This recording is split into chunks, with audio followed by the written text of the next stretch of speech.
Hello po, new subscriber po ako and it's because I was looking for this exact video. So thank you naman at na-bullseye ko yung hinahanap mong video.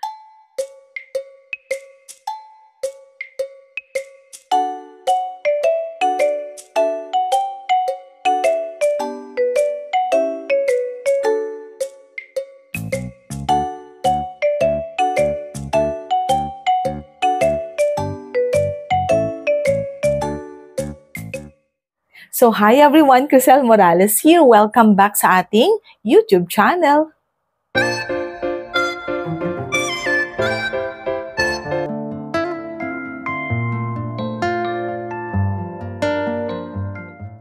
O yan, so mukhang nag-e-enjoy po ako sa pag-cater or pagsagot sa mga queries ng ating mga subscribers. And I am also encouraging all of you na kapag may mga katanungan kayo with regards to the videos na napanood ninyo sa ating YouTube channel, you are free to drop your comments at the comment section para masagot ko kayo. And uulitin ko na kapag halimbawang mukhang hindi ko nabasa, so ulitin mo lang yung pag-drop ng comment mo sa video na napanood mo. And I believe na for the second time around na nag-comment ka, imposible namang hindi ko pa mabasa yan, di ba? So it is always my joy habang kaya pa natin, no, na i-cater lahat yung mga katanungan ninyo habang may time pa akong available para sumagot sa inyo. So, gagawin natin lahat. Okay, so let us go. So, ang una nating query na sasagutin is nanggaling kay Richard Santos. So, Richard, shout out sa'yo. So, ang query niya is, bumalik daw kasi sa sender yung kanyang credit card kasi hindi niya naibigay yung kanyang complete address and contact number. So, ang tanong ni Richard kung babalik pa ba or madedeliver pa ba sa kanya yung kanyang credit card.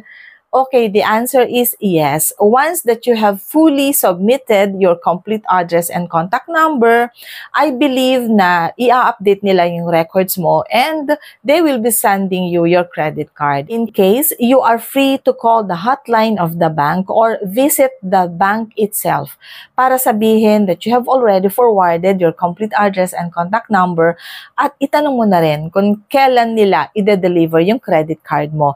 Kasi kapag na-complete mo yung details mo with regards to your address and contact number or contact details, baka kasi i-update na nila right there and then yung information at baka pwede na nilang ibigay sa'yo yung card kapag nandun ka mismo sa bangko. So, that is only my idea. So, there, Richard, yun yung idea ko. And alam ko na i-deliver nila yung credit card mo kapag kumpleto na yung details ng address mo at contact number mo. Okay, here is another query na nanggaling naman kay Susan Morales. So, hi Susan, how are you? And nasabi niya, same po tayo ng surname, kamag-anak siguro tayo. Oo nga, no? So, Morales ako, Morales ka din. Sana nga, no, makilala natin ang isa't isa para ma-determine natin yung roots, yung mga pinanggalingan natin. Kasi nga, baka magkamag-anak tayo, Susan. But anyway, thank you so much for bringing me or giving me that query. Napasaya mo naman ako, di ba? Okay, so here is another query na nanggaling naman kay Wencake1717. So sabi niya, hello po, new subscriber po ako and it's because I was looking for this exact video. So thank you naman at na-bullseye ko yung hinahanap mong video. Thank you so much sa'yo, Wencake. And sabi niya, matanong lang po, nakasign na ako ng documents and my promissory note, acknowledgement receipt, and amortization table na which states makukuha ko daw yung amount ngayong Lunes. So, this is all about the loan application or personal loan na in-applyan ni Wencake.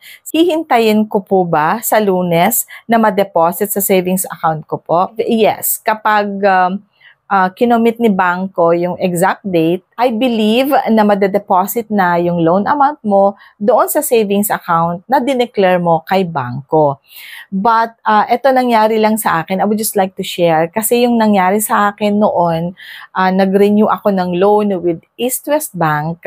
Bale, hindi na-release kaagad. Na-delay ito ng 3 days. So, ang reason was, ang dami nilang transaction, kaya medyo na-delay yung pagde-deposit ng loan amount sa savings account ko. So, wala namang naging problema after that. At okay naman sa akin yung ganung explanation. Acceptable naman. So, ang gawin mo when cake is that you have to wait until Monday. Sana umabot ang video na to.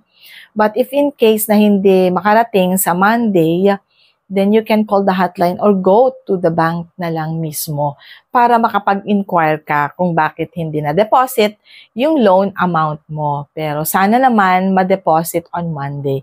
So, hindi na pala ako nag-worry kung makakaabot itong video na to kasi sinagot na pala kita, riniplayan na kita doon sa comment mo. So, thank you so much, Wencake. Okay, so here is another query na nanggaling naman sa ating subscriber na si Dan Wayne Cortero. So, hi Dan Wayne, shout out sa'yo. At eto naman ang query niya or ang question ni Dan Wayne. Kasi nga daw, nag-cash advance siya through Paymaya.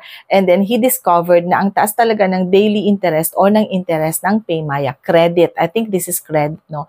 So, ang question niya is kung pwede daw niyang i-apply with BDO and bayaran ito in installment. Hindi ko lang alam kung ina-accept ni BDO yung credit from e-wallets. Oo, kasi walang physical credit card ito. I don't know if it's considered as credit card. But try mong mag-inquire, Dan Wayne, itanong sa kanila if you can, kung pwedeng i-apply kay BDO ang cash advance mo through Paymaya, no? So as of now, hindi muna sufficient yung idea or knowledge ko about that one kasi I haven't tried it. Pero itry mo ngang itanong with BDO kasi baka sakali namang i-accept nila. Okay, so here is another query na hindi ko na lang pangangalanan kasi request niya na kung pwede, hindi ma-public yung kanyang name. Kaya nga, yung kanyang comment or query, dinaan na lang niya sa Facebook Messenger para hindi ma-public yung kanyang query at the same time yung kanyang pangalan. Kaya pangangalanan ko na lang siya ng Star. So, hi Star.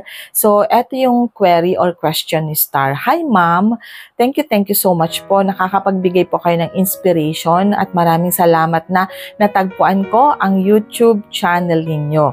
Maswerte po ako dahil kahit papano at makasalanan po ako. Diyos ko, ang sakit naman ano. Nagkaroon po kasi ako ng boyfriend at nag-live-in po kami, pero hindi po kami kasal. Paswerte po ako in a sense na binigyan niya po ako ng supplementary card at kalahati po ng credit limit ay nasa akin. At maswerte pa rin po ako kasi siya ang nagbabayad ng mga bills ko doon sa supplementary card. Malaking tulong po ito sa aking family at lalo na po sa anak ko kasi nga po, bago kami nagkakilala, single mom na po ako. Ngayon, nagkataon po na hindi na po kami nagkakaintindihan at mukhang maghihiwalay na kami. Oh, yung sakit naman. Okay. At ano po kaya ang mangyayari sa akin kapag po kinuha na niya ang supplementary card? Sana po mabigyan niyo ako ng idea o ng inspiration kung ano po ang dapat kong gawin. Parang maala-ala mo kaya, maala-ala mo kaya. Well, hindi naman ako nagmamak sa'yo, no? Pinapasaya lang kita, Star. Pero ramdam ko yung nasa puso mo. Ang hirap din naman talaga yung ganyang sitwasyon. Naging dependent ka sa kanya kasi akala mo nga siya na yung magiging husband mo in the future for life. Di ba nga? Kung pwede kayong magpakasal in the future. Kasi nga lahat ng mga babae din, kahit boyfriend mo lang yan, live-in partner, you are still hoping na sana maging asawa mo siya for real, for life. Hindi ba nga? Okay, Star, ganito yan. Huwag kang mawala ng pag-asa at huwag kang matakot.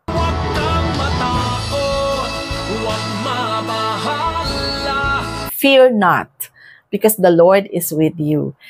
ganito yan, di ba nga may supplementary card ka? Nakapangalan sa'yo yung supplementary card. Yun nga yung maganda kasi at least meron ka ng record kay bangko.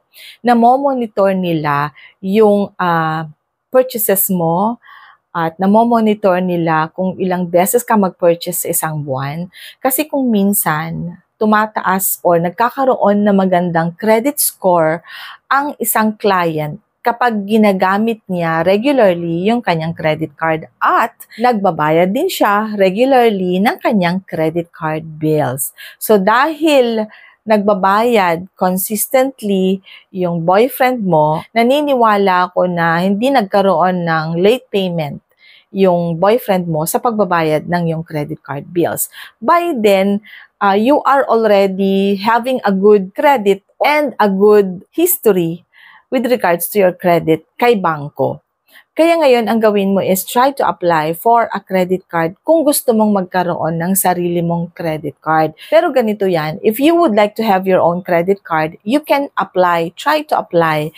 Kasi I believe na meron ka ng nabuong credit score kasi contaminated ka ni principal card holder. So just try to apply. Baka ma-approve ka sa isang credit card and try to apply for a credit card na walang annual fee for life para hindi mo na ring iisipin yung magiging annual fee mo. And then, with regards naman doon sa pagbabayad mo ng credit card bills, well yan, syempre mahirap talaga kapag wala kang trabaho.